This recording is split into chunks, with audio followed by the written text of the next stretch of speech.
Friends, welcome to ಸುಮ್ಮೀಸ್ ಮನೆ ಅಡುಗೆ recipes. ಇವತ್ತು ನಾನು ನಿಮಗೆ ಹೆಲ್ದಿ ಆಗಿರೋ, ಡಿಫ್ರೆಂಟ್ ಆಗಿರೋ ಹಾಗೆ ಟೇಸ್ಟಿ ಆಗಿರೋ ಕಡಲೆಕಾಯಿ ಬೀಜದ ಉಸ್ಲಿ ಹೇಗೆ ಮಾಡೋದಂತ ತೋರಿಸ್ಕೊಳ್ತಾ ಇದ್ದೀನಿ. ಇದನ್ನು ಒಂದೊಂದು ಕಡೆ ಒಂದೊಂದು ಹೆಸರಿಂದ ಕರೀತಾರೆ. ಶೇಂಗಾ ಅಂತಲೂ ಕೂಡ ಹೇಳ್ತಾರೆ, ಹಾಗೆ ಇಂಗ್ಲೀಷಲ್ಲಿ ಪೀನಟ್, ಗ್ರೌಂಡ್ನಟ್ ಅಂತ ಕೂಡ ಹೇಳ್ತಾರೆ. ಆ ಒಂದು ಕಡಲೆ ಬೀಜದ ಉಸ್ಲಿ ಹೇಗೆ ಮಾಡೋದಂತ ತೋರಿಸ್ಕೊಳ್ತಾ ಇದ್ದೀನಿ. ಆ್ಯಕ್ಚುಲಿ ನಾರ್ಮಲಾಗಿ ನಾವು ಕಡಲೆ ಕಾಳಿಂದ ಉಸ್ಲಿ ಮಾಡ್ತೀವಿ ಗಣೇಶಂಗೆ ಇಷ್ಟ ಅಂದ್ಬಿಟ್ಟು. ಅದು ಅಲ್ಲದೆ ಈಗ ಗಣೇಶ ಹಬ್ಬ ನಡೀತಿದೆ, ಗಣೇಶಂಗೆ ತುಂಬ ಪ್ರಿಯ ಅಂತ ಈ ರೀತಿ ಡಿಫ್ರೆಂಟಾಗಿ ಒಮ್ಮೆ ಮಾಡಿ ನೋಡಿ. ಹಸಿ ಕಡಲೆಕಾಯಿ ಏನಾರ ಇದ್ದರೆ ಬೇಯಿಸ್ಕೊಂಡು, ಇಲ್ಲಿ ನಾನು ಒಂದು ಅರ್ಧ ಕೆಜಿಯಷ್ಟು ಕಡಲೆಕಾಯಿನ ತೊಗೊಂಡಿದ್ದೀನಿ. ಅದಕ್ಕೆ ಸಾಲ್ಟು ಮತ್ತು ಸ್ವಲ್ಪ ಅರಿಶಿನ ಪುಡಿ ಹಾಕ್ಬಿಟ್ಟು 1 ಲೋಟದಷ್ಟು ನೀರು ಹಾಕ್ಬಿಟ್ಟು ಒಂದು 3 ವಿಸಿಲ್ ಕೂಗಿಸ್ಕೊಳ್ತಾ ಇದ್ದೀನಿ. ಮತ್ತು ಬೇಯಿಸೋದಕ್ಕೆ ಮುಂಚೆ ತುಂಬ ಚೆನ್ನಾಗಿ ನೀವು ವಾಶ್ ಮಾಡ್ಕೊಳ್ಬೇಕು. ಮಿನಿಮಮ್ 4 to 5 ಟೈಮ್ಸ್ ವಾಶ್ ಮಾಡ್ಕೊಳ್ಳೋದ್ರಲ್ಲಿ ಮಣ್ಣು ತುಂಬಾ ಇರುತ್ತೆ. ಯಾಕಂದರೆ ಅದು ಭೂಮಿ ಒಳಗಡೆ ಬೆಳೆಯೋದಲ್ವ, ಹಾಗಾಗಿ ಮಣ್ಣು ಜಾಸ್ತಿ ಇರುತ್ತೆ.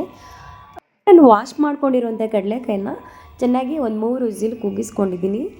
ಅದು ತಣ್ಣಗಾದಮೇಲೆ ಅದರ ನೀರನ್ನ ಸೋರಿಸ್ಕೊಂಡು ಸಿಪ್ಪೆನೆಲ್ಲ ರಿಮೂವ್ ಮಾಡಿ ಈ ರೀತಿ ಸಪ್ರೇಟಾಗಿ ಸೀಡ್ಸ್ನ ಬಿಡಿಸಿಟ್ಕೊಂಡಿದ್ದೀನಿ.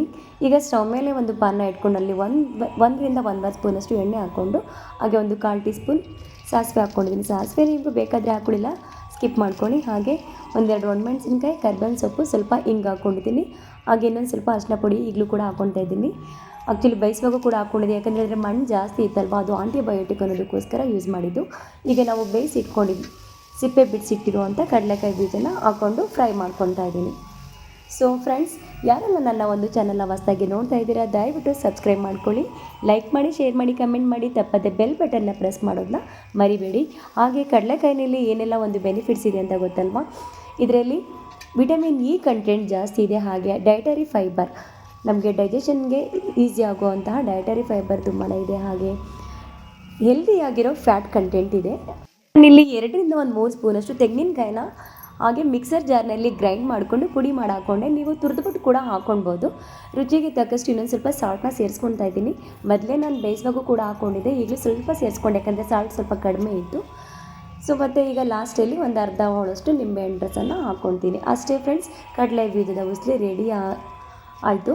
ಸೊ ತುಂಬಾ ಟೇಸ್ಟಿಯಾಗಿರುತ್ತೆ, ಹಾಗೆ ಹೆಲ್ದಿಯಾಗಿ ಕೂಡ ಇದೆ.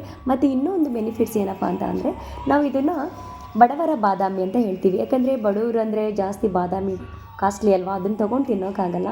ಶ್ರೀಮಂತರಾದರೆ ತಿಂತಾ ಇರ್ತಾರೆ. ಅದನ್ನು ಡೈಲಿ ಒಂದು 3 to 4 ಬಾದಾಮಿನ ನೀರನ್ನೇ ನೆನೆಸ್ಬಿಟ್ಟು ಅದರ ಸಿಪ್ಪೆ ತೆಗೆದು ತಿನ್ನೋದ್ರಿಂದ ನೆನಪಿನ ಶಕ್ತಿ ಹೆಚ್ಚುತ್ತೆ ಅಂತ ಹೇಳ್ತಾರೆ.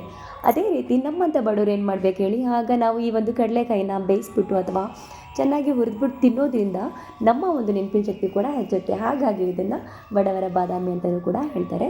ಆಲ್ಮೋಸ್ಟ್ ಎಲ್ಲ ರೀತಿಯ ಒಂದು ನ್ಯೂಟ್ರಿಯೆಂಟ್ ಕಂಟೆಂಟ್ ಇದರಲ್ಲಿ ಇದೆ. ತುಂಬಾ ಹೆಲ್ದಿ ಫುಡ್ಡು, ಟ್ರೈ ಮಾಡಿ.